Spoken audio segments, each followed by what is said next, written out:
Hello friends, very good evening, Radhe Radhe, सत श्री अकाल, नमस्कार। कैसे हैं आप सब? आशा करता हूँ आप सभी काफ़ी अच्छे होंगे। तो आज के इस वीडियो में हम कवर करेंगे एनसीईआरटी साइंस क्लास 6 का चैप्टर नंबर 3। 2 चैप्टर हम लोगों ने ऑलरेडी कवर कर लिया है। जिन्होंने नहीं देखा, प्लेलिस्ट बना दिया है मैंने, जाके ज़रूर देख लें। और लगभग पीआरटी में 21 से 22 क्वेश्चन पूछे गए थे टीआरई 1 टीआरई 2 में, तो इसीलिए साइंस वाला सेक्शन बहुत इंपॉर्टेंट हो जाता है। तो चलिए स्टार्ट करते हैं तंतु से वस्त्र तक। तो तंतु क्या होता है, पहले इसको देख लेते हैं। पोशाक वस्त्र से बनते हैं। जो भाई हम कपड़े वगैरह पहनते हैं, किससे बनते हैं? वस्त्र से बनते हैं। वस्त्र धागे से बनता है। अब कोई कपड़ा हो गया, ये किससे बनेगा? धागे से बनेगा। तथा धागा तंतु से बनता है। और ये जो धागा होता है किससे बनता है? पतले पतले जो होते हैं वो तंतु से बनता है। तो वस्त्र को कपड़ा या पोशाक भी कहा जाता है। वस्त्र का उपयोग पोशाक बनाने के साथ बेडशीट, बैग, डोर मैट, कंबल, स्वेटर, मफलर, बोरा, गानी बैग आदि तथा अनगिनत वस्तुएं बनाने में किया जाता है। एक प्रकार से रेशे होते हैं जिसे तागे या धागे बनाए जाते हैं। तो ये हो गया तंतु। अब आगे चलते हैं। प्राकृतिक तंतु, नेचुरल। तो आइए इसको देखते हैं। वे तंतु जो पादपों और जंतुओं से बनते हैं, वो जो एनिमल और प्लांट से बनते हैं, उन्हें प्राकृतिक तंतु कहते हैं। तो प्राकृतिक तंतु क्या होता है? जो चीज़ें एनिमल्स और प्लांट्स की चीज़ों से बनते हैं उनको हम प्राकृतिक तंतु बोलते हैं। जैसे सूती कॉटन कपड़े बनते हैं, और जूट के तंतु हो गए, हमें पादपों से प्राप्त होते हैं। जबकि ऊन हो गया, ऊन, रेशम, ये सारी चीज़ें भेड़ वगैरह बकरियाँ से प्राप्त होती हैं। तो ये क्या हो गए? एनिमल्स हो गए, ठीक है। तो ऊन हमें भेड़ और बकरी की कर्तित ऊन से प्राप्त होती है। ऊन खरगोश, याक तथा ऊँटों के बालों से भी प्राप्त किया जा सकता है। जो तंतु पादपों या जंतुओं से प्राप्त होते हैं उन्हें प्राकृतिक तंतु कहते हैं। तो जंतु जो एनिमल और प्लांट से मिले तो उन्हें हम प्राकृतिक तंतु कहते हैं। आगे चलते हैं। जैसे पादपों से प्राप्त, तो प्लांट से कौन कौन से प्राप्त होते हैं? तो आइए इसको देख लेते हैं। कपास हो गया, रुई हो गया, जूट, पटसन, ये किससे प्राप्त होते हैं? ये प्राप्त होते हैं, हमें प्लांट से प्राप्त होते हैं। बहुत सिंपल लैंग्वेज में लिखा है, सारी चीज़ें समझ में आएंगी, बस पढ़ते चलिए। अब जंतुओं से बात करें तो जंतुओं से कौन से रेशे मिलते हैं? तो एनिमल से बात करें तो एनिमल से कौन कौन चीज़ें मिलती हैं? तो एनिमल से मिलती हैं हमें वूल, ऊन मिलता है जिसको हम वुलन चीज़ें, वूल मिलता है, रेशम मिलता है। तो ये सारी चीज़ें किससे मिलती हैं? ये सारी चीज़ें हमें एनिमल से मिलती हैं। आगे चलते हैं। ऊन भेड़, बकरी, याक, खरगोश प्राप्त होता है। तो जो चीज़ें हमें प्राप्त होती हैं एनिमल से, तो ये सारी चीज़ें प्राप्त होती हैं, ठीक है। ऊन हमें किससे मिलता है? भेड़ से मिलता है, बकरी से, याक से, खरगोश से प्राप्त होता है। वहीं रेशमी तंतु, रेशमी तंतु किससे प्राप्त होता है? तो रेशमी तंतु प्राप्त होता है हमें रेशम कीट कोकून से, ठीक है। किससे? रेशम कीट कोकून से। अब संश्लिष्ट तंतु किसे कहते हैं? तो आइए इसको देखते हैं। ऐसे रासायनिक पदार्थ जो जंतुओं या पादपों से प्राप्त नहीं होता है, जिस तंतु का निर्माण मानव द्वारा होता है। तो जो न तो एनिमल से प्राप्त हो, न तो प्लांट से प्राप्त हो, लेकिन इसको बनाया किसके द्वारा जाता है? ह्यूमन के द्वारा, ठीक।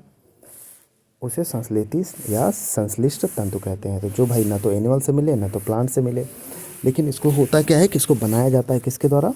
इसको ह्यूमन बीइंग के द्वारा बनाया जाता है। रासायनिक पदार्थों द्वारा बनाए गए तंतु को संश्लिष्ट तंतु कहते हैं। जो केमिकल्स वगैरह से बनते हैं, जैसे लैलून हो गया, ये सारी चीज़, नायलॉन हो गया, ये सारी चीज़ें बनती हैं किससे बनती है? ये सब केमिकल्स वगैरह से बनती हैं। तो इसको क्या कहते हैं हम लोग?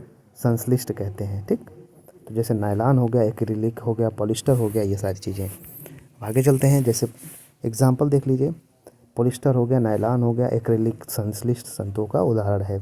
अब पादप तंतु क्या होता है? जो तंतु पादपों से प्राप्त हो, जो प्लांट से प्राप्त हो, ठीक।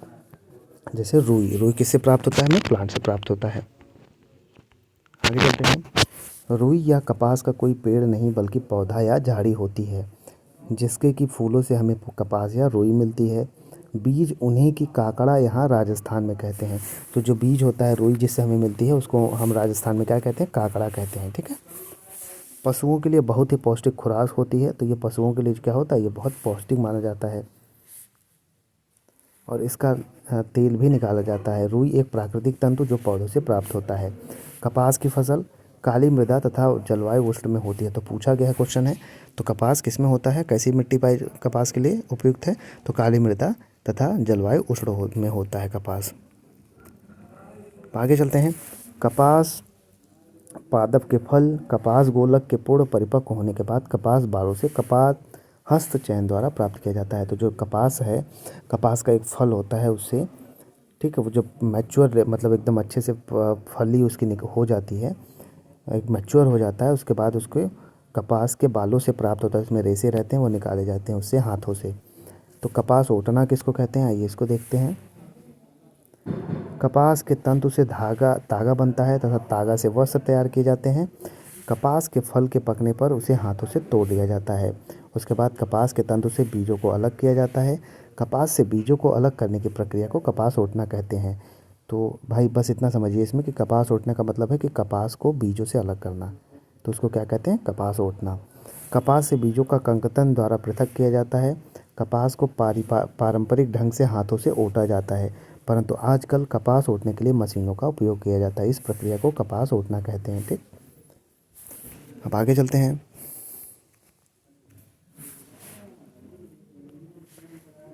पटसन तंतु को पटसन पादप के तने से प्राप्त किया जाता है। तो जो पटसन होता है, पटसन किससे प्राप्त होता है, पादप के तने से प्राप्त। पटसन का पादप होता है, प्लांट्स होता है पटसन का एक, उसके तने से प्राप्त होता है।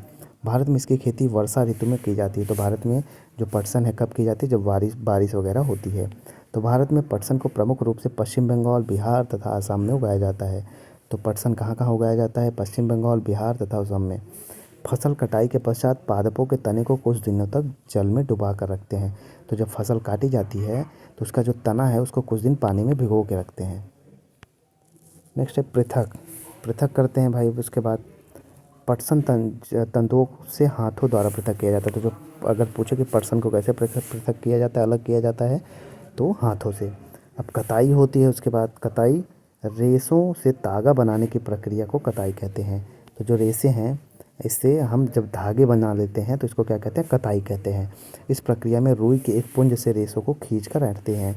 तो एक एक रेशा मिला दिया जाता है, उसको ऐंठन में मिक्स करके बनाया जाता है। ठीक है, जिससे रेशे पास पास आ जाते हैं और तागा बन जाता है। तकली, तकली क्या होता है, तकली सूत काटने का एक प्रकार का छोटा यंत्र होता है। तो सूत जिससे काटा जाता है एक छोटा सा मशीन होती है, जिसमें पीतल की एक चकई में छोटा सा सूजा लगा रहता है अथवा लकड़ी की लट्टू भी लग होता है।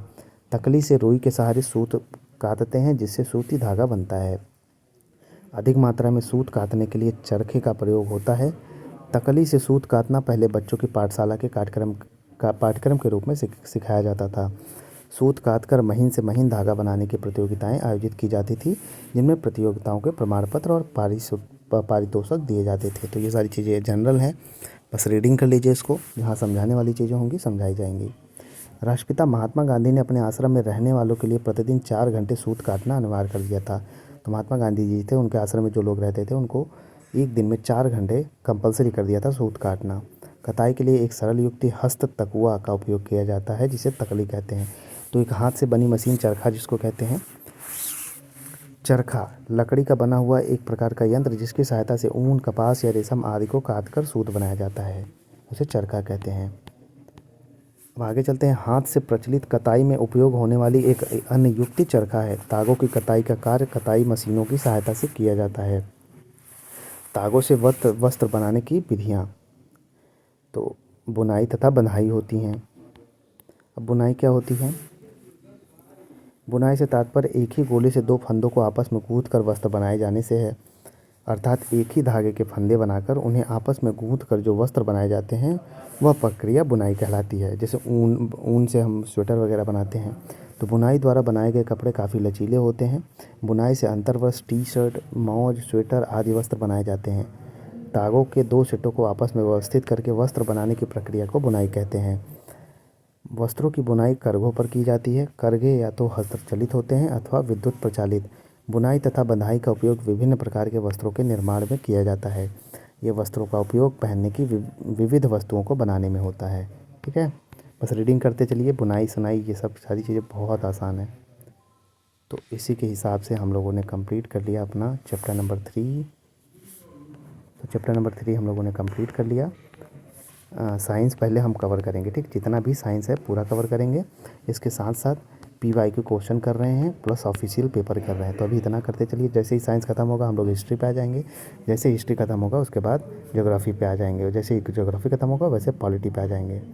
ठीक, अभी थोड़ा टाइम के चलते मैं कर नहीं पा रहा हूँ, वरना एक दिन में 5-5 6-6 वीडियो बना दूंगा तो ख़त्म हो जाएगा, एक दिन में एक क्लास ख़त्म हो जाएगी।